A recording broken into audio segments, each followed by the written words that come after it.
I believe that design, good design, has the power to improve people's lives, and it's something that I experienced firsthand. I grew up in Levittown, New York, the nation's first planned suburb created for GIs returning from the war.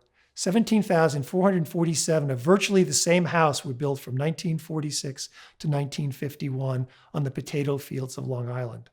One of the unique things about Levittown was when they were marketing the houses, called each model not by the name of a Strathmore or the Aspen or something you might have in an upscale community, but you either lived or bought a number 1, 2, 3, or 4. And those facades were repeating itself every fourth time. And I lived in 2 number 1s. And even though the houses had the same floor plan, the houses were designed to be added onto, so they were different. And in being different that way, it really created a unique environment where none of the houses looked the same when they were modified, but yet there was a cohesiveness of scale and sensibility, and the spaces between the houses became as important as the houses themselves. Many people think of Levittown as a joke or a song that they've made about the ticky-tack houses and never really understood really what Levittown was really about. There were so many things about Levittown that were so positive. It was dense, everything was built around a village green, and everything was walkable. So many communities are deathly afraid of density. They think that if the houses are too close together, then it will become less desirable and their real estate values will go down. But in fact, density brought community together. Levittown was built on 1,001 curvilinear streets. Some of them bisected by primary streets, but basically the neighborhoods were aligned on 1,001 lanes, and every street was called a lane.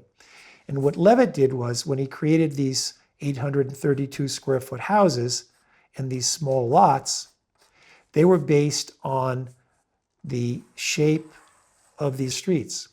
And what that did is, even though all the houses had the same floor plan and essentially the same distance off the streetscape, each house really was not like the grid because they were moving back and forth. And in doing so, created a really nice ensemble that actually made the neighborhoods feel like they had been created over time and not just as a cookie cutter grid that you see in Manhattan as an example. So coupled with that, the back of the houses had these window walls of glass. And that was basically a floor-to-ceiling system of big plate glass windows. The middle ones would be hoppers and they would open, and then there'd be a pedestrian door off the side that would allow you to get out to your backyard. And then what the covenants in the early days of Levittown said is that you couldn't put any fences in your backyard, so that all these houses had great views into some common land. So all the kids could play in the backyards communally without ever having to step out on the streetscape. And on the street, as opposed to many communities, all of the utilities were at the rear. So there were no telephone poles or wires shown at the front of the streetscape.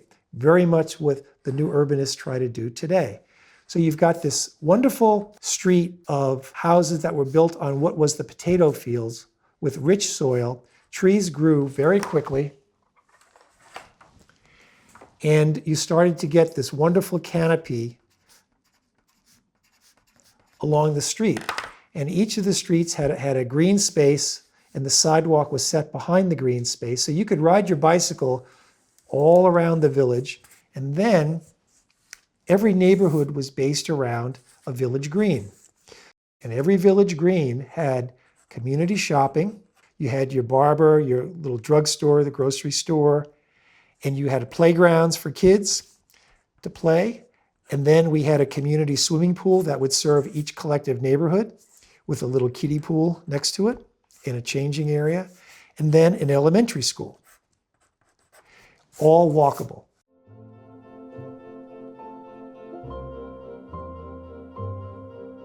When I was a little kid, at Christmas time, I would always get like another car to go with my American Flyer train set.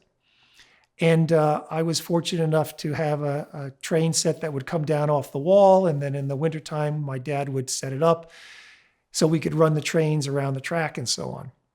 But I really spent more time building my own Levittown amongst the trains. So I would take shirt cardboard that would come from your shirts you go to Sunday school with, and I would build my own Levitt houses, and then I would modify them as I thought made sense. So I spent more time actually building my Levittown than running the trains. And I think that lesson about scalability that I was experienced, I portrayed in the small scale of the train set. So even in that micro scale that I was creating, these wonderful environments that I imagined people would enjoy and take care of. And I would think about, well, what was it like in my Levittown when it snowed? What was it like in my Levittown when the flowers came out? And what was it like when it was 90 degrees and you're running through your sprinkler? Those are the kind of memories that I tried to recreate in my mind in my small scale Levittown that carried me forward thinking more and more about being an architect.